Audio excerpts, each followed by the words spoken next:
देखो एकादशी के व्रत की क्या महिमा है। एक हमारे यहाँ महाराष्ट्र में पंढरपुर पड़ता है, तो पंढरपुर में एक भगवान के भगत हुए जिनका नाम था श्री नामदेव जी। अनन्य भगत हैं भगवान। एक दिन ये हर एकादशी का व्रत करते थे और निर्जल,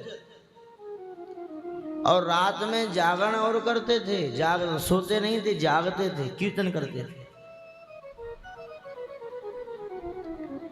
तो एक दिन ने भगवान ने इनकी एकादशी के व्रत की निष्ठा की परीक्षा ली। क्या किया, सुनना ध्यान से। भगवान एक ब्राह्मण का वेश बना करके आए इनके गांव पंढरपुर में, और लोगों से पूछ रहे, अरे भैया यहाँ कोई नामा भगत रहता है, यानी नामदेव जी रहते हैं, सुना है बड़ा दयालु है, भूखे को भोजन कराता है, साधु की ब्राह्मण की बड़ी सेवा करता है। लोगों ने इन जो भगवान ब्राह्मण का वेश बना के आए थे इनको पता बता दिया। नामदेव जी के सामने आकर के, घर के सामने आके खड़े हुए, जोर से आवाज लगाई, मुझे बहुत जोर की भूख लगी है, कुछ अन्न की भिक्षा मिलनी चाहिए, बहुत जोर की भूख लगी है, कल से कुछ नहीं खाया। आवाज स्पष्ट है। नामदेव जी महाराज निकल करके बाहर आए, दरवाजा खोला, जो भगवान ब्राह्मण का वेश बना के आए थे प्रणाम किया नामदेव जी ने। तो जो भगवान ब्राह्मण का वेश बना के आए, भगवान ने कहा महाराज भूख लगी है बहुत जोर की, रोटी खिलाओ। तो नामदेव जी ने कहा कि आज एकादशी है और हमारे यहाँ सबका व्रत है, आज अन्न नहीं मिलेगा। महाराज अगर पाना है तो आओ, अंदर आओ, आपके फलाहार खिलाएंगे बढ़िया, आ जाओ अंदर आओ। तो जो भगवान ब्राह्मण का वेश बना के आए, भगवान ने कहा फलाहार आप कर लीजिए, चाहे निराहार रहिए, हमें तो रोटी खिलाओ, दाल रोटी खिलाओ। नामदेव जी ने हाथ जोड़ कहा महाराज क्षमा कीजिए, आज 11 है, आप दूध पी लीजिए। जो ब्राह्मण तब भगवान आए थे ब्राह्मण का वेश बना के, कहा कि मैं बूढ़ा हो गया, अब दूध पचता नहीं है, गैस बनाता है। तो नामदेव जी ने कहा महाराज दही खा लो। अरे बुद्धि खराब हो गई क्या, दही ठंडा होता है, खांसी हो जाएगी, जुकाम हो जाएगा। तो नामदेव जी ने कहा कि महाराज अन्न तो नहीं मिलेगा, एकादशी के दिन अन्न दान करना, अन्न लेना दोनों ही पाप होता है। हमने आपको बताया पहले भी, हमारे यहाँ शास्त्रों में वर्णन है 11 के दिन अन्न के अंदर पाप का वास होता है। 11 के दिन जो अन्न खाता है उसे बगैर किए सारे पाप लग जाते हैं। तो कहा नामदेव जी ने महाराज अन्न तो नहीं मिलेगा। सुन करके ब्राह्मण देवता थोड़े बिगड़ खड़े हो गए, अरे 2 मुट्ठी अन्न दे दो। नामदेव जी बोले आज मैं अन्न तो नहीं दे सकता। ब्राह्मण कहता है तो मैं आज तुम्हारे घर से, अगर तुम्हारी प्रतिज्ञा है तुम अन्न नहीं दे सकते, तो मेरी भी प्रतिज्ञा है मैं तुम्हारे घर से ही खाऊंगा।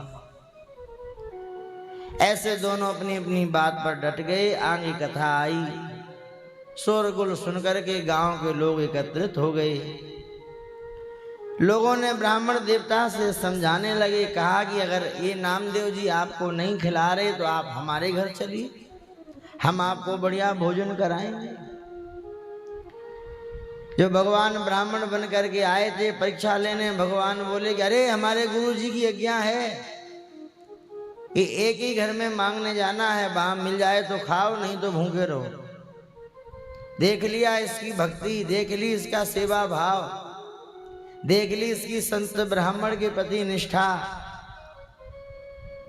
भगवान जो ब्राह्मण का वेश बना के आते कहते भैया अगर मैं सही में सच्चा ब्राह्मण हूं तो लूंगा तो इन्हीं से, नहीं तो इनके द्वार पर ही प्राण त्याग दूंगा।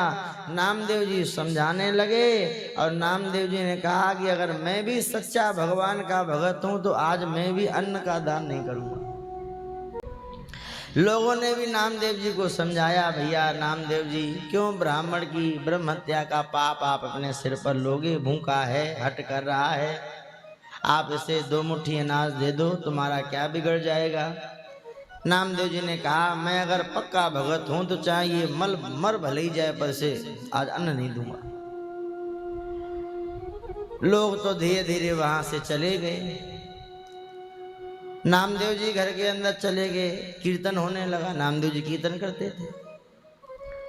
ब्राह्मण देवता भी दरवाजे पर बैठ गए, जो भगवान ब्राह्मण का भेष बना के आए थे। समझ में आ रहा है? नामदेव जी बीच में उठ आते बार बार, भैया वो कहते ना रोटी खिलाओ तो खाऊंगा, नहीं तो नहीं खाऊंगा। नामदेव चले जाते। अब रात में जागरण हो रहा। हुआ क्या, सवेरे तक वो ब्राह्मण ने प्राण त्याग दिए, मर गया। अब चारों ओर गांव में बात फैल गई, अरे नामदेव जी के घर के सामने ब्राह्मण मर गया, ब्राह्मण मर गया। नामदेव जी को ब्रह्म हत्या का पाप लग गया। नामदेव जी ने भी देखा तो बड़े दुखी हुए। बोले भैया देखो ब्राह्मण तो मर गया, और चलो कोई बात नहीं, एकादशी को मरा है, इसकी तो मुक्ति हो गई, और इस शरीर के माध्यम से ये पाप हुआ, ये शरीर ही निमित्त बना, तो अब मैं भी प्रायश्चित करूंगा। प्रायश्चित के तौर पर क्या करूंगा, ये अब चिता बनाओ, तो चिता में मैं भी जल जाऊंगा इसके साथ। लकड़ी की चिता तैयार करी, नामदेव जी बैठ गए, उस ब्राह्मण के शरीर को भी रख लिया। कहा चिता में आग लगाओ। अब जैसे ही चिता में आग लगाई गई तो ब्राह्मण का शरीर तो गायब हो गया, वहां पर भगवान द्वारिकाधीश प्रकट हो गए। बोले द्वारिकाधीश भगवान की। भगवान प्रकट हो गए, भगवान मुस्कुराने लगे, भगवान कहने लगे, मैंने तुम्हारी परीक्षा ली थी कि तुम्हारी एकादशी व्रत की व्रत में कितनी निष्ठा है, और मैंने देख ली तुम्हारी सच्ची निष्ठा है। वह मेरे मन को बड़ी प्यारी लगी। भगवान कहते मुझे बड़ा सुख हुआ। कोई शास्त्र के अनुसार अपना जीवन जीता है ना, भगवान उसको देख करके बड़े प्रसन्न होते हैं, बड़े प्रसन्न होते हैं। और कोई मनमानी ढंग से अपना जीवन जीता है, उसे देख करके भगवान असंतुष्ट हो जाते हैं, संतुष्ट नहीं होते। भगवान कहते मुझे बड़ा सुख हुआ। इस प्रकार कहकर के भगवान अंतर्ध्यान हो गए। और जब लोगों ने भक्त और भगवान की लीला देखी है तो चारों ओर नामदेव जी की जय जयकार हो गई। सब श्री नामदेव जी महाराज को प्रणाम करते हैं। ऐसी एकादशी की निष्ठा है, व्रत की महिमा है कि उसके प्रभाव से उन्होंने देखो भगवान को प्रकट कर लिया।